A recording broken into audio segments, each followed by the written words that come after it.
Yes, we're about to use Wikipedia, and I'm going to let you know why. First of all, because I'm screen recording. Second of all, we're about to bounce around. Third of all, because these are references. Wikipedia is a reference because it's an article. And all you got to do, buy these books, buy these articles, do your deep digging, your deep diving. Right? For people, there you go. All right? Further readings. All of that. So, we're going to talk about free people of color real quick, real fast. Because everybody were not slaves. Everybody weren't born slaves. And we need to highlight that even more. We need to also own in on the fact, and I'm going to continue to say it, that more times than not, when they're talking about Europeans during this time, they're talking about us. And by us, I mean my ancestors who are known to be the Black Irish. These are the immigrants in this article right here, where it begins to say, not all Africans who came to the Americas were slaves. A few came in, even in the 17th century, as free men, as sailors working on ships. Y'all, my family ship boat records and everything had some of them as laborers on ships, but they were not listed as slaves. There are also slave records and things of that nature. Some of them was laborers, some of them were sellers. And I believe some of my ancestors came over even in I believe it was the 1500s. They was in South Carolina and in Virginia, in Jamestown. And then my Black Irish ancestors that went into the West Indies, they ended up in Virginia and then Mississippi. And this is why I be telling Black Americans that a lot of slaves that came over to the Americas were Caribbean or resold Native Americans. We have to realize that in the 1850s, 90% of the slaves that came over for Africa went into South America and Brazil. Como se dice, when I was in Las Vegas and I was talking in Spanish to this Mexican, he said, ¿Dónde está Brazil? I said, ¿Por qué? Pero mia negra. And everybody else was looking because all they understood was negra. And he was like, ah. And I told him, I'm like, I'm not offended. And he thought I was Brazilian, and so did this other guy, because Brazil has, and I explained this to everybody else that was there too, Brazil has the second highest world population of Negroes outside of Africa. So in the 1850s, over 90% of the Black population in the Caribbeans were African. Whereas in the 1850s, in the Americas, majority of us were third, fourth, and fifth generation Americans. And that was because we were native to American. Let's be clear. The Caribbeans were inhabited by Native Americans. The entire world was inhabited by Native Indians that point back to West Africa, Bantu.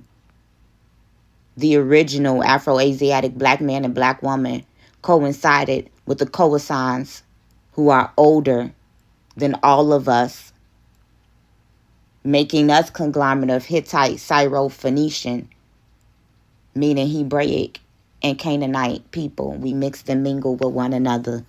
Cushitic dynasties, Semitic dynasties. We have to be clear that free people existed before the abolishment of slavery in 1865. And freedmen was specifically to those who was former slaves. And we're not going to go into all of that. We ain't even going to go super deep into this video. Whereas free people of color were primarily a mix of African, European. We already done proven. These are black people, swarthy Europeans, tawny Europeans coming over from Europe. And most of them were free. Some of them were your pilgrims, your Puritans, your separatists, your Brownists. Even when they began to talk about the Catholics and the Protestants and the Calvinists, these are Huguenots, Moors, Moriscos. We have to begin to line this up. I saw some of my ancestors, they was forced to be baptized as Catholics before coming over here. And when they came over here, they became Quakers. And we already know what Quakers are. What are Quakers, y'all? They carry out the sayings of Peter, the edicts of Peter, which was to convert the Jews in the Diaspora. And they were having secret meetings. Because these were free people coming over who were called mulattoes. I told y'all before, my great-great-great-grandfather, Hugh, was classified as mulatto when we the same complexion. We have to get off of phenotypes, as once before stated, and Native Indians. So these were your free peoples of color. And why? Because a lot of Native Indians were free as well. Some were sold into indentured servitude, which is how my mother's great-grandfather, John Willis, Toobie Willis, was a Choctaw Native American. He came back over here from England. He had an arrest record as well in England. However, the term also applied to the people born free who were primarily of Black African descent with little admixture. Thank you. Why? Because everybody that came over here in Africa, from Africa, weren't even coming over as slaves. Not all Africans who came to America were slaves. Remember, a few even came in the 17th century as free men, as sailors working on ships. And this would even begin to line up with the fact that Christopher Colombo, the Sephardic Jew, who was born where the Jews live, in Italy, he had Moors on the boat with him to be interpreters. Because although these pilgrims, these Quakers, you could come in, Michi, these Puritans spoke in English pidginy language, they were further removed from the pure language of the Hebrew. But Christopher Colombo wrote in Hebrew. Talk about it.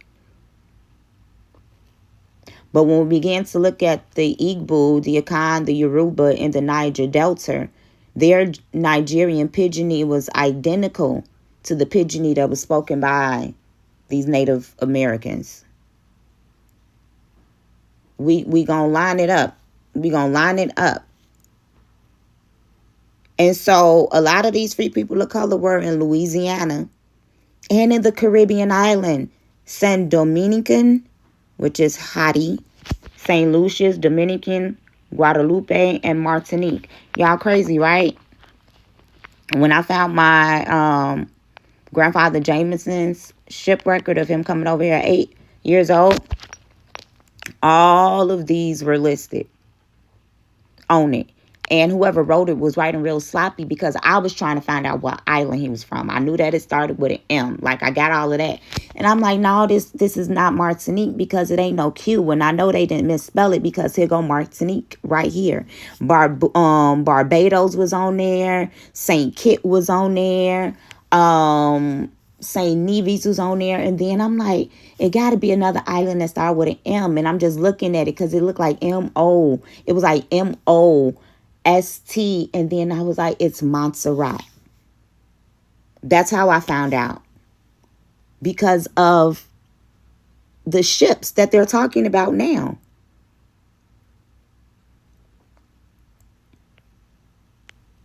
We have to know. A freed African slave was known as Arinchi. And the term was sometimes meant to include the free people of color, but they considered the term pejorative since they had been born free. They were born free. These were born free Africans. All Africans that came over here were not forced over here, just like now. They came over here to work. This land was not new to them. The term genus de cola libres Free people of color was commonly used in France, West Indian colonies, French West Indian colonies. You know, the Caribbeans that speak French, like the Haitians and Dominicans. This was being used before the abolishment of slavery. It referred to people of mixed African and European ancestry. That's why Haiti and Dominican Republic are so split. A lot of Dominican Republics think that they white. Failing to realize that those were just Sephardic Jews. Those are mulattoes and Moors coming over. Same people group, different incursions.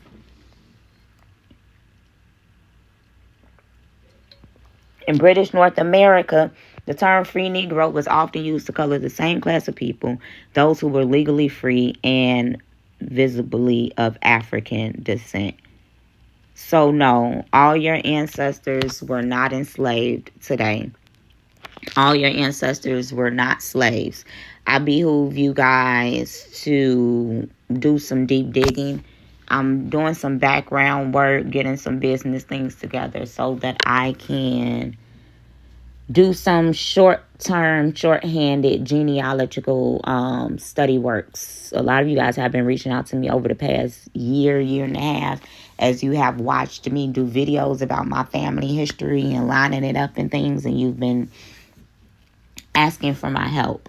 So I have already started to do the paperwork to get my EIN numbers and do some more research and some more studying. And then when I enter back in school, that'll give me more credence as well. My world religion class in college, I didn't even have to take the class. That was literally when I was dying. And my first day of class, my world religion teacher, he was like, whoa, how do you know so much? And I was like, oh, my parents are pastors and my father teaches us in Bible class about the difference between Judaism, Catholicism, and Islam and Christianity, so on and so forth. And when I got sick and I was dying, I came back to class in between my gallbladder surgeries. And he was like, no, you know entirely too much and you're going to ruin my class. Write me a paper and you won't have to come back to class. I wrote a paper. He graded the paper. I got an A. That's not the only class that I tested out at a college level. And I'm not lying. And during my sick time, I ended up with a 3.5 GPA, still made the dean's list. And it was only because my math teacher wouldn't allow me to sit for a final. He just gave me an incomplete. So I want to let y'all know that college professors, my therapists, my doctors, and things of that nature, when I speak on certain things, they recognize my educational level as doctorate. I don't claim to have a doctorate degree. I don't claim to have a doctoral level of understanding. I'm just letting y'all know that we have to start some things for ourselves. So just give me a little bit of time. I'm doing some things so that we can all begin to line up our family history with this actual history and turn back to the statutes, commandments of Yod Hey Wabe. This is Jacolia of Jacolia Gems.